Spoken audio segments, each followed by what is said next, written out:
नमस्कार, स्वागत है आप सभी का इस खास पेशकश में। मैं हूं आपके साथ पूजा खविया। आज हम बात करेंगे कोरोना से लड़ाई, टीके के बाद दवाई की।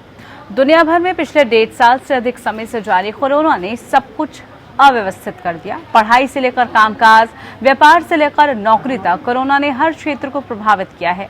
हमारी जिंदगी में मास्क बेहद जरूरी हो गया है और अगले साल तक भी मास्क छूटने वाला नहीं है।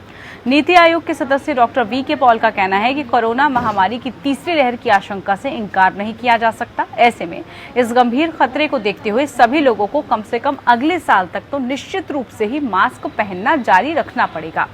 कोविड से सुरक्षित रहने के लिए सभी लोगों को कोविड उपायुक्त व्यवहार का पालन भी करना होगा।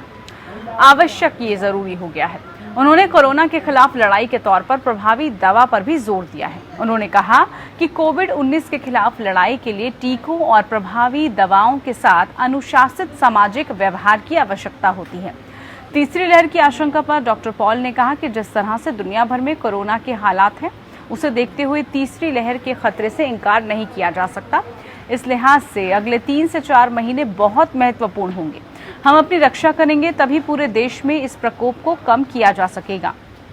इस बात का ख्याल रखना होगा, विशेष ख्याल। डॉक्टर पॉल ने यह भी कहा है कि देश में अब त्योहारों का मौसम शुरू हो गया है। इस दौरान बरती गई जरा सी भी लापरवाही भयानक साबित हो सकती है। वहीं कोरोना से निपटने के लिए अभी वैक्सीन को सबसे ज्यादा कारगर माना गया है, लेकिन एक स्टडी में खुलासा हुआ है कि कोविड-19 के खिलाफ कोवैक्सीन ले चुके लोगों में एंटीबॉडीज 2 महीने के बाद कम होने लगती है। वहीं कोविशील्ड का डोज लेने वालों में एंटीबॉडीज का स्तर 3 महीने के बाद कम होने लगता है।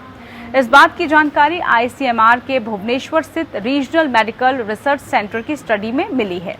आईसीएमआर आरएमआरसी के वैज्ञानिकों ने यह भी दावा किया है कि स्टडी के लिए 614 प्रतिभागियों के नमूने इकट्ठे किए गए थे। इनमें से 308 प्रतिभागी यानी कि 50% ने कोविशील्ड प्राप्त की थी, जबकि 306 यानी कि 49.8% प्रतिभागियों को कोवैक्सीन लगी थी।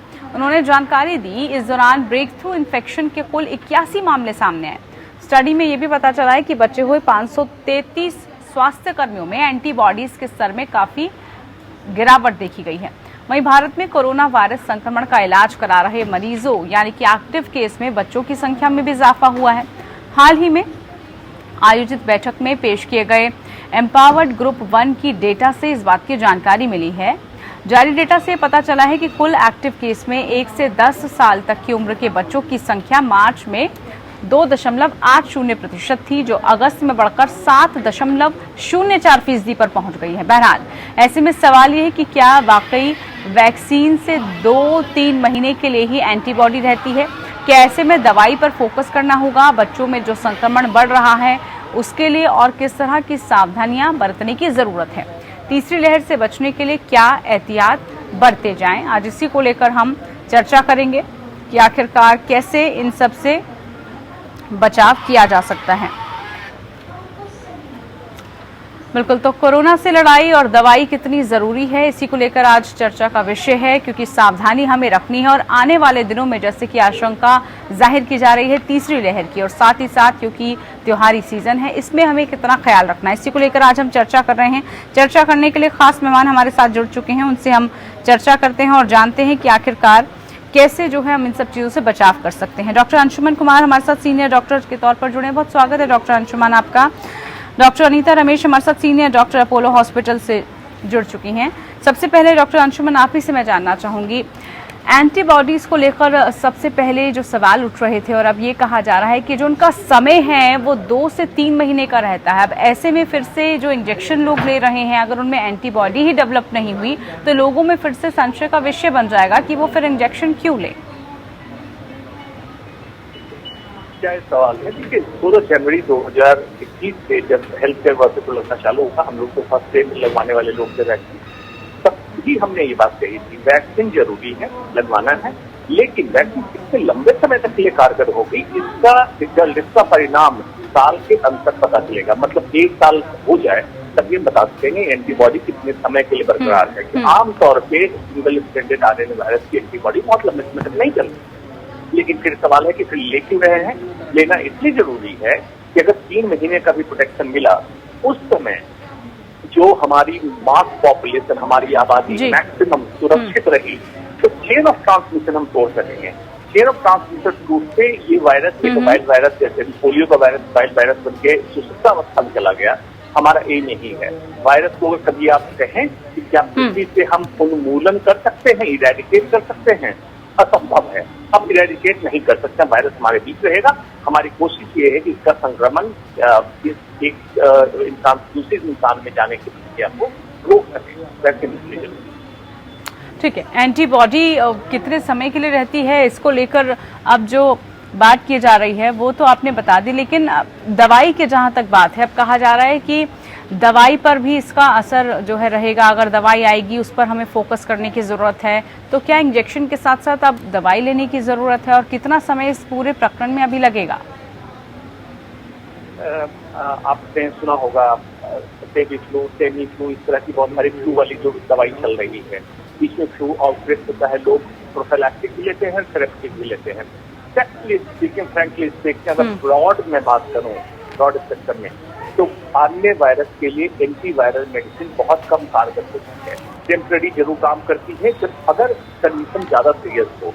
उससे हम इसलिए देते हैं कि वायरस का लोड, हाई वायरल लोड जो होता है उसको कम कर दें, ताकि बॉडी को समय मिल जाए एंटीबॉडी बनाने के लिए, और उन वायरस के लोड को हम एंटीवायरल से कम कर लें। तो ये एक समन्वय की स्थिति, संतुलन की स्थिति बना के उस समय पेशेंट को हम बचा सकते हैं। इसलिए ये मेडिसिन कारगर कुछ हद तक साबित होती है। लेकिन आप कहिएगा कि बिल्कुल रामबाण हो जाए, रामबाण ये मेडिसिन कभी नहीं होती है सिंगल स्टैंडर्ड आरएनए।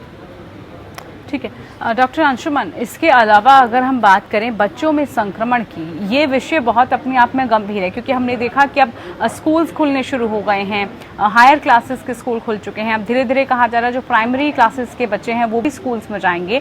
लेकिन जो सर्वे में रिपोर्ट सामने आई है उसमें यह है कि बच्चों में जो संक्रमण है वो बढ़ रहा है, परसेंटेज लगातार बढ़ा है पिछले साल के मुकाबले इस साल।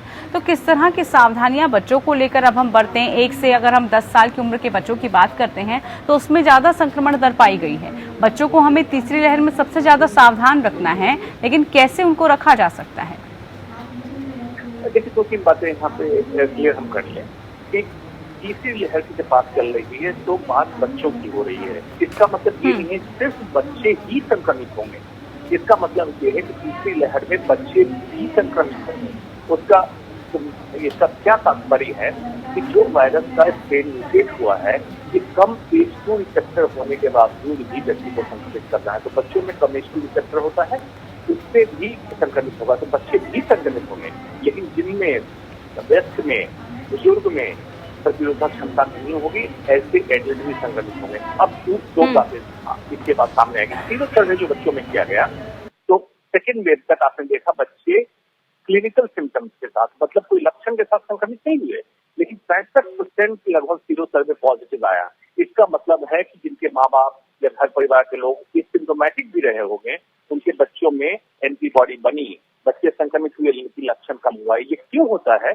बच्चों में इम्यूनोजेनिसिटी, मतलब प्रतिरोधक क्षमता बनाने की कैपेसिटी वायरस की ज्यादा होती है, और बच्चों में लक्षण कम आते हैं। तो बच्चे में संक्रमित होंगे भी तो उसका लक्षण ना हो, लक्षण हो तो अति गंभीर रूप कम ले। खास बच्चे कौन से होंगे? जो वल्नरेबल ग्रुप वाले बच्चे हैं, जैसे कंजेनिटल डायबिटीज, हार्ट डिजीज के बच्चे, थैलेसीमिया के बच्चे, कैंसर के बच्चों में है। ऐसे बच्चों को हम कह रहे हैं वल्नरेबल ग्रुप में, इनको हमें बचाना चाहते हैं। डॉक्टर अंशुमन, जैसे ही मतलब थोड़ी सी ढिलाई होने लगती है, जैसे ही थोड़ा सा जो है केसेस कम आने लगते हैं, सबसे पहले जो लोग करते हैं वो ये लापरवाही करते हैं कि वो मास्क को हटाने लग जाते हैं, मास्क पहनना छोड़ देते हैं। लेकिन रिपोर्ट में यही कहा गया है कि सबसे ज्यादा जरूरी है मास्क, और इतना ही नहीं बल्कि अगले साल तक भी हमको मास्क को कैरी रखना पड़ेगा। बार बार हम इसी बात का जिक्र करते हैं कि सोशल डिस्टेंसिंग का आप जो है इस्तेमाल कीजिए, और मास्क आप हमेशा लगा कर रखिए। आप बाहर जाते हैं, घर में रहते हैं, मास्क लगा कर रखिए। कितना जरूरी है अभी भी लोगों को ये समझना, क्योंकि लोगों में अब वो मानसिकता डेवलप हो चुकी है। जैसे ही केसेस कम हुए, लोग मास्क नहीं पहनते हैं, मतलब जो सारी चीजों को पालन करना चाहिए वो एकदम से छोड़ देते हैं। हिंदुस्तान एक भावनात्मक लोगों का देश है, और दूसरा हिंदुस्तान में लैगर्स होते हैं, इमोशनल लेवल पे देखिए लैगर्स मतलब देर से किसी चीज को फॉलो करते हैं, और जब फॉलो कर लेते हैं उसका जैसे उनको मौका मिलेगा, जब आप कहेंगे कि सारी चीज ठक हो रही है तो छोड़ देते हैं बहुत जल्दी, क्योंकि भावनात्मक से होते हैं। यही स्थिति थी अमेरिका में, आपने सुना होगा जब एक मौका दिया गया कि स्टेट्स को अलाउ किया गया कि आप चाहे तो मास्क फ्री स्टेट कर सकते हैं। कुछ स्टेट्स ने मास्क फ्री किया, लोगों ने वीडियो बना के सर्कुलेट किया मास्क को उड़ाते हुए, लेकिन उसी समय आउटब्रेक कितना गंदा हुआ आपने देखा रहेगा। तो हिंदुस्तान में अभी की स्थिति में जबकि वैक्सीनेशन प्रोसेस अब बढ़ी है, लेकिन फिर भी अभी 50% आबादी अपनी नहीं कवर हुई है। हमारा एम है 65-70% कवर हो, तब हर्ड इम्यूनिटी की तरफ बढ़ेंगे। और इतना जब तक कवर नहीं है तब तक मास्क जरूरी है। क्यों?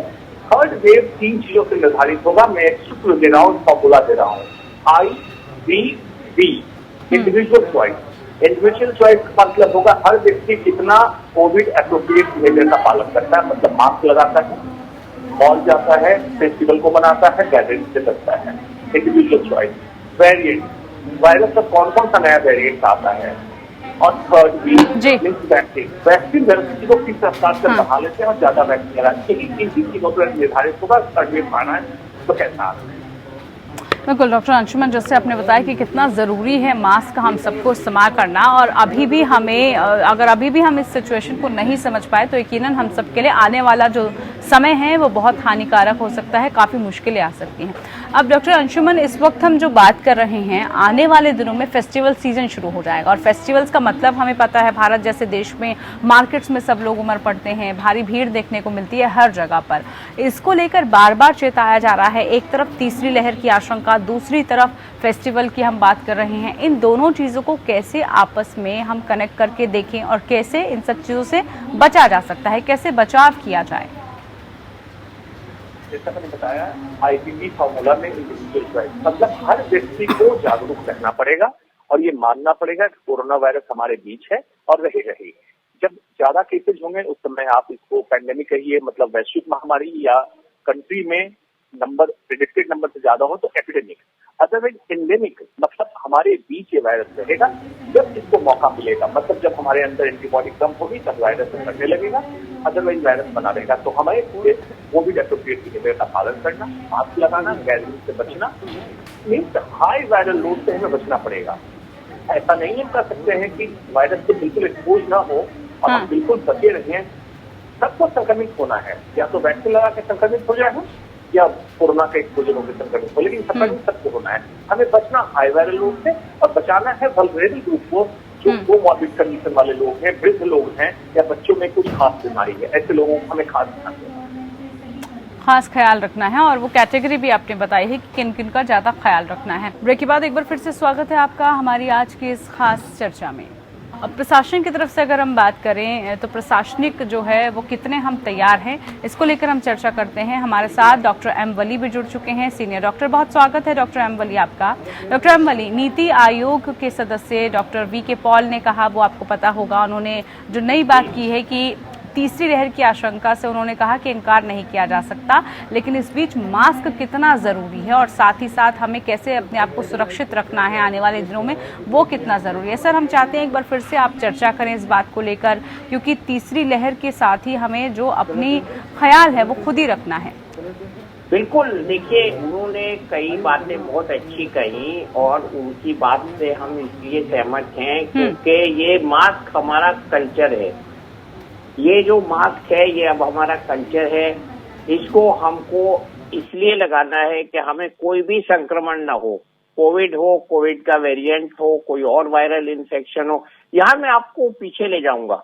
जब हम आज से 5 साल पहले देखते थे कोरिया के, जापान के लोगों को, इंडोनेशिया के भी कुछ होते थे उसमें, मलेशिया के भी होते थे। बेसिकली जापान और कोरिया के लोग जब इंडियन होटल्स में दिखाई देते थे तो वो मास्क लगाए हुए होते थे। उनकी कल्चर में आ गया है ये बात, उनकी कल्चर में था। और हम लोग ये समझते थे कि ये हमारा इंडिया का जो पॉल्यूशन है उससे बचने के लिए मास्क लगा रहे हैं। नहीं, ये मास्क प्रोटेक्शन था। और क्योंकि हमारे पास अब कोविड के इतने नए नए न्यू वेरिएंट लास्ट आया था, हमने उसकी बात भी शेयर की, तो ये नए वेरिएंट्स आएंगे, कोविड रहेगा, बच्चों को स्कूल खुलेंगे, खुल गए हैं, खुल रहे हैं, और हमारी सोसाइटी में हमको कब तक हम विड्रॉ करके रहेंगे। तो जो कि ओपन करेगी सोसाइटी, मुझे बड़ा अफसोस होता है कुछ बड़ी कंट्रीज में इसके खिलाफ भी लोग मुजाहरे कर रहे हैं। तो ये हमारा कल्चर होना चाहिए आज। और मास्क जो है ये प्रोटेक्टिव है और हाइजीनिक भी है।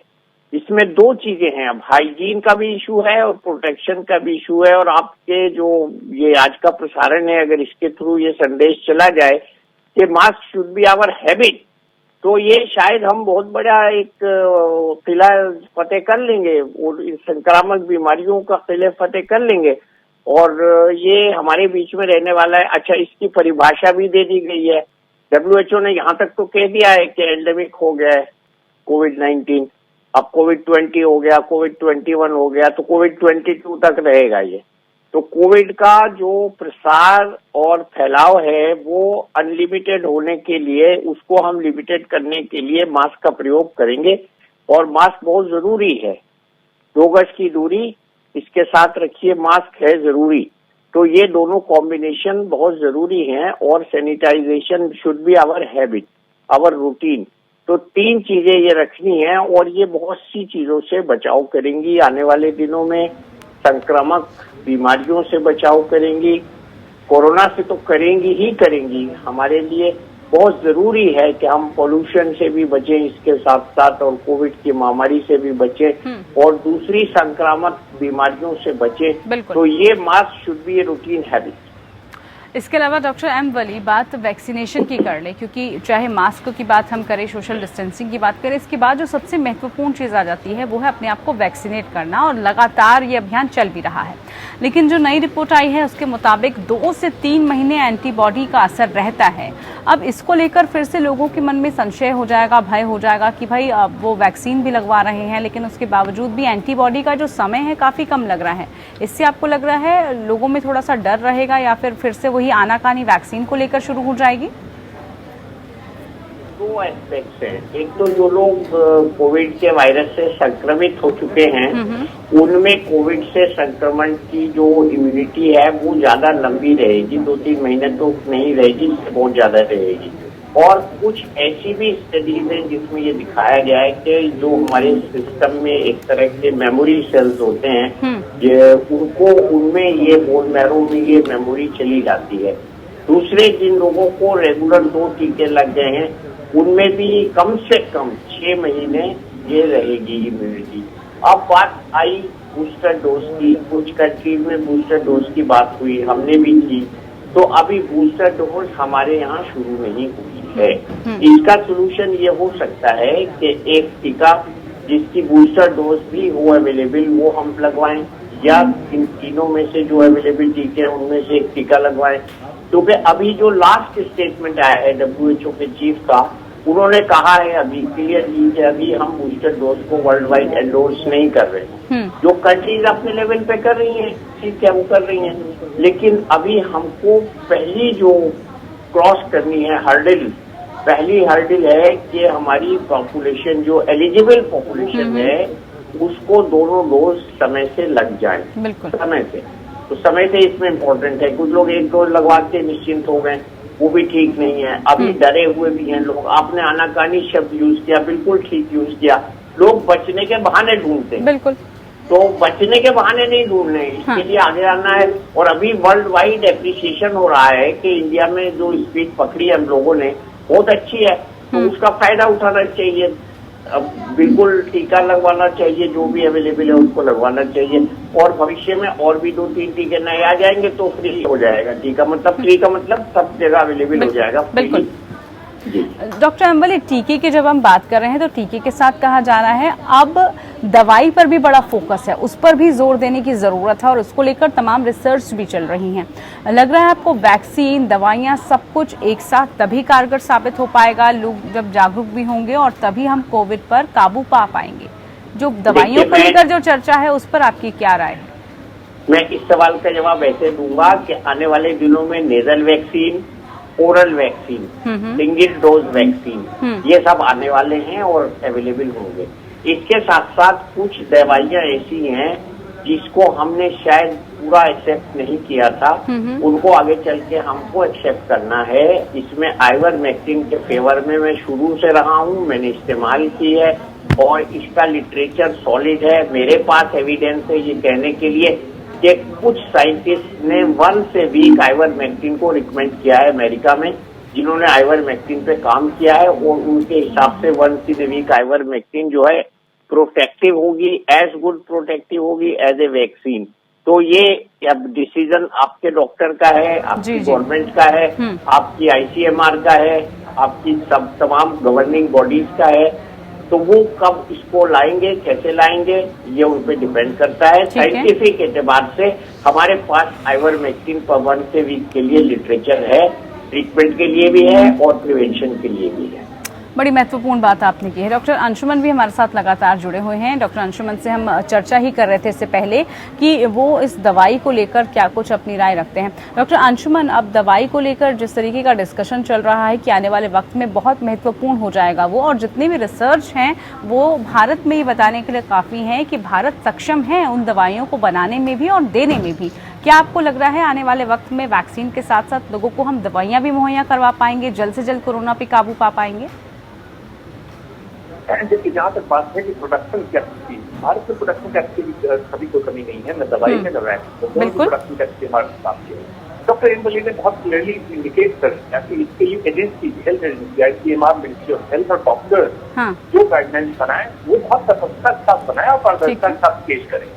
लेकिन जिसकी भी हमें भूलनी नहीं चाहिए, जैसे कॉमन फ्लू के बारे में मैंने पहले बताया, टाइफाइड फ्लू लोग लेते थे, ओवर द काउंटर लेके खाने लगे थे, प्रोफिलैक्सिस के लिए भी खाते थे और ट्रीटमेंट के लिए भी खाते थे, जिसका बहुत खराब इम्पैक्ट पड़ा है।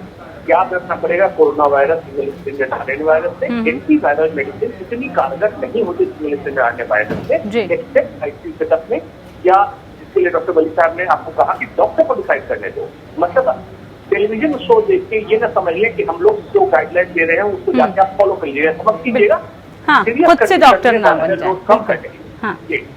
बिल्कुल सही बात आपने बोली डॉक्टर अंशुमन, क्योंकि अभी हम जैसे चर्चा कर रहे हैं तो कुछ लोग तुरंत केमिस्ट की शॉप पे जाके ये ना पूछने लग जाएं कि भाई कोरोना की दवाई आ गई है तो आप हमें दे दीजिए। ये जो स्थिति है वो बहुत ज्यादा देखने को मिलती है, वो समझाने की भी जरूरत है लोगों को। हम दोनों इस लाइन से सहमत हैं कि हमारे पास एक एक्सेप्टेड गाइडलाइन होगी और उस गाइडलाइन के हिसाब से हमको अपने मरीजों का इलाज करना होगा। ठीक है, हमारे पास ऐसा लिटरेचर भी है, ऐसी रिसर्च भी है, ऐसी कंट्रीज है जिन्होंने, आपको याद होगा बांग्लादेश से आपके पास कोई बुरी खबर नहीं आई पूरे कोरोना के एपिसोड में। उन्होंने शुरू से ही अपना रिजीम रखा है, उसमें डॉक्सीसाइक्लिन, आइवरमेक्टिन को रखा है। आपको ये भी याद होगा कि हमारे यहाँ ICMR ने अलाउ किया था मेडिकल एक्सपर्ट्स के लिए जब कोरोना शुरू हुआ था, SCQS जो बाद में विड्रॉ हुई। तो ये बहुत सी जिसको कहते हैं सोमर सॉल्ट डिसीजन हुए हैं इस बीमारी में, और हमको डेली कुछ न कुछ नई जो नॉलेज है, नए आयाम है इसके बारे में वो मिलते हैं। इसलिए मैं यही कहूँगा सारे जो दर्शक हैं उनसे कि कोरोना को बिल्कुल हवा न बनाएं। कोरोना से बचने का तरीका सबसे बड़ा जो है, सबसे बड़ा कोरोना से बचने का तरीका मास्क है। उसको हम बिल्कुल भी अंडर एस्टिमेट नहीं करें। जहां भी लापरवाही हुई है मास्क के कम यूज से हुई है या न यूज करने से हुई है, क्योंकि जब हमारा फाटक बंद है तो चोर दाखिल नहीं होगा। तो अपने नाक के और मुंह के रास्ते को बंद करें। और मैं शायद उन डॉक्टर्स में से एक हूँ जिन्होंने शुरू में कहा था कि आप डबल मास्क लगाइए, और मुझे बाद में बड़ी खुशी हुई जब मैंने फॉरेन कंट्रीज में भी देखा लोगों को डबल मास्क लगाए हुए। तो एक मास्क पे भी हम डिपेंड नहीं करें, हमको मास्क का प्रोटेक्शन फुल प्रूफ रखना है। फुल प्रूफ का मतलब हम जगह न छोड़ें, और मास्क का सही इस्तेमाल हर एक को आना चाहिए। इस वक्त बच्चों को स्कूलों में और बड़ों को और डॉक्टर्स को भी अपना एक मिशन बनाना पड़ेगा कि मास्क का सही इस्तेमाल कैसे करें, मास्क को टाइट तरीके से कैसे यूज करें, और बीच बीच में चाय पीने के लिए, पानी पीने के लिए मास्क को बार बार ना निकालें। मास्क को जितना हम कंटिन्यूअस लगाएंगे और टाइट लगाएंगे, यहाँ से हवा ना लीक हो, उसकी मैं पहचान बताता हूँ कि चश्मे की फॉगिंग अगर हो रही है सांस के जरिए से तो इसका मतलब मास्क एयरटाइट नहीं है। तो ये बहुत जरूरी है मास्क के इस्तेमाल में। बिल्कुल बिल्कुल फॉर्मेलिटी नहीं होनी चाहिए। बिल्कुल बिल्कुल, आपको एक्टिव होके और जो जितने भी आपको गाइडलाइंस बार बार दी जा रही हैं उनको फॉलो आपको करते रहना होगा, तभी आप कोविड से बच पाएंगे और तभी जो है हम जिस देश की बात करते हैं कि बहुत जल्द जो है हम कोविड को हरा पाएंगे, वो मुमकिन हो पाएगा, लेकिन अपने आप एहतियात ज़रूर बरतने होंगे। बहुत शुक्रिया आप दोनों खास मेहमानों का, आप हमारे साथ जुड़े, चर्चा का विषय हमने किया।